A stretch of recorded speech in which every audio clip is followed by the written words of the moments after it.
this video, we will be taking a look at 10 of the most cursed LEGO Ninjago minifigures ever released, from spooky skeletons to ghoulish ghosts to strange sharks. So without further ado, let's go! So the first cursed Ninjago minifigure on this list is Knuckle, a Ninjago villain from the pilot season of the show, released nearly 14 years ago, so he predates a large percentage of people watching right now.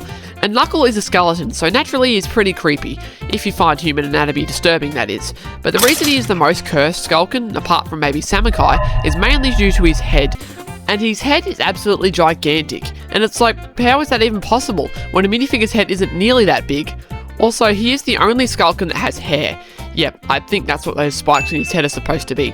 Like, are you seriously trying to tell me this skeleton has a mohawk growing out of his skull? That's genuinely disgusting. And if that's not hair, then I guess it's his skull poking out? Is this some kind of Bart Simpson thing? I'm so confused. Also, according to his playing card, Knuckle is an elemental master of lightning. This is non-canon, but it's still interesting, and remember, this is only the first of 10 cursed minifigures in this video. So the next entry is Fantom from Season 1 of Ninjago. He appeared in the Fangpire Truck Ambush set, and not only is he one of the most expensive Ninjago figures, but he's also one of the most cursed looking, mainly due to the fact that he has not one, but 2 heads, which I today learned do in fact exist in real life, so that's a new fear unlocked. According to the Ninja vs Fangpire activity book, Fantom actually got his second head when his tail woke him up while sleeping, then he mistakenly bit it, and his venom mutated him into a 2-headed monster. Similarly, his brother Fangdom got bitten by Fang Sui after he mistakes Fangdom for a desert slug due to the heat. Yeah, those are some pretty wild backstories. I guess bad luck must just run in the family. Also, I'm trying to imagine what he would have looked like with just one head, though it's hard to. Fantom is only comprised of 3 pieces, but he looks very, very cool and very, very cursed. Probably the most cursed out of all the other Serpentine generals, just due to the 2 heads. But he is surprisingly not even the last snake in this video. And the next specimen today is one I don't actually own, so we'll have to briefly resort to Google Images, but it is CHW Toy from Ninjago Season 9. Now this poor soul's job is to basically act like his name implies, as a chew toy for dragons. He also just looks really malnourished, or like he has some kind of deficiency, even more so than most of the other dragon hunters, although pure white skin is a trait shared by all of the cult. I do really like the armor piece on him, even though in the show it has been chewed in half, which adds a bit more detail. He's also a pretty funny character, but that doesn't save him from being pretty cursed looking, although not quite as much as some of the next entries on this list. Like, for example, Scythe Master Gultar, a character from Ninjago Season 5 who appeared in the Ronin Rex set, Zane's Titan Mech Battle, the Final Flight of Destiny's Bounty, and the City of Styx. Now I think this minifigure looks the creepiest out of all of the ghost villains from Ninjago, topping even Morrow, mainly due to his disgusting skeleton face on top of his glowing green skin. And that metal patch on the back of his skull is gross, and the Lego skeleton torso printing is creepy but also a nice touch. And he's once again a ghost, so if that isn't cursed, then I don't know what is. But even though he looks like a bad Halloween costume, I must admit I like this minifigure more than any of the other ghosts, except my main man Morrow, because how could you not love Morrow?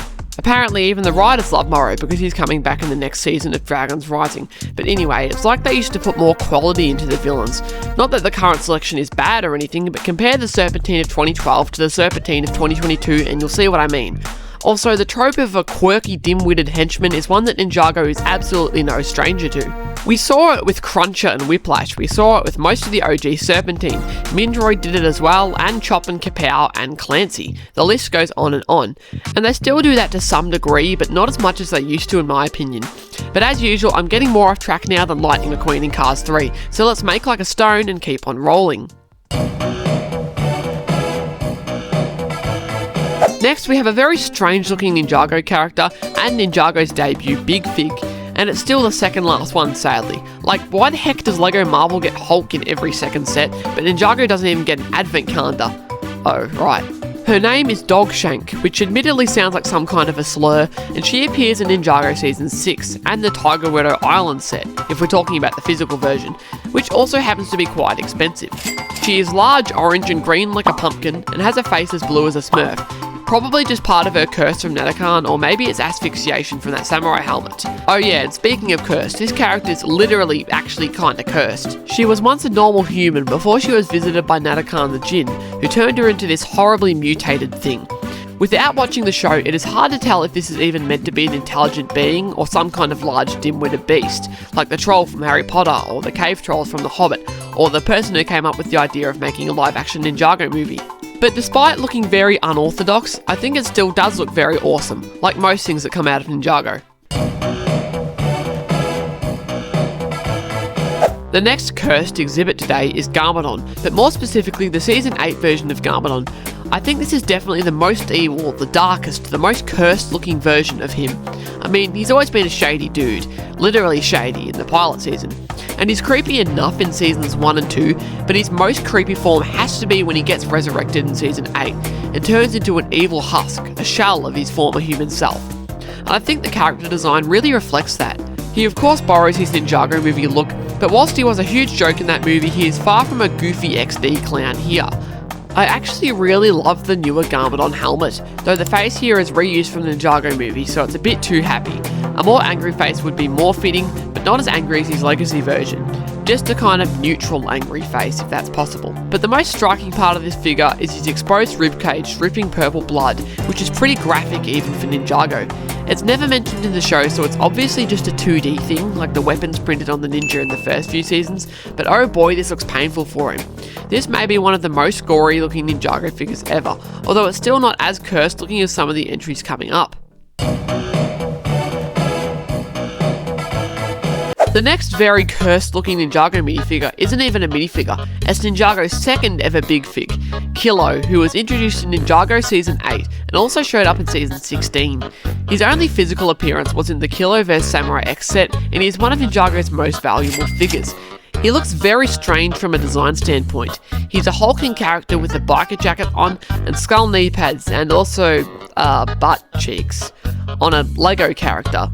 This brings up some questions about how anatomy works in Ninjago and in other LEGO universes, but look, like most fictional worlds, it's best just not to question the finer details. Also, something else different about him is his grey skin. Skin other than yellow is fairly common in Ninjago, see the Dragon Hunters, Island Keepers, Munts and Geckles, but I'm like 97% sure Kilo is supposed to be a human, so I'm not really sure why his skin is grey. I think it's probably a case like Muscle Man from Regular Show, where he is just a human but it's never really explained why his skin's a different colour. Either way, human or not, Kilo looks very strange and kinda cursed, but very awesome. At least a lot more awesome than the next entries, which are the Vilan Warriors from Ninjago Season 7. Unfortunately, I only actually have one of them, but it should do to demonstrate my point. These have to be some of Ninjago's ugliest villains in my opinion, just very unappealing visually.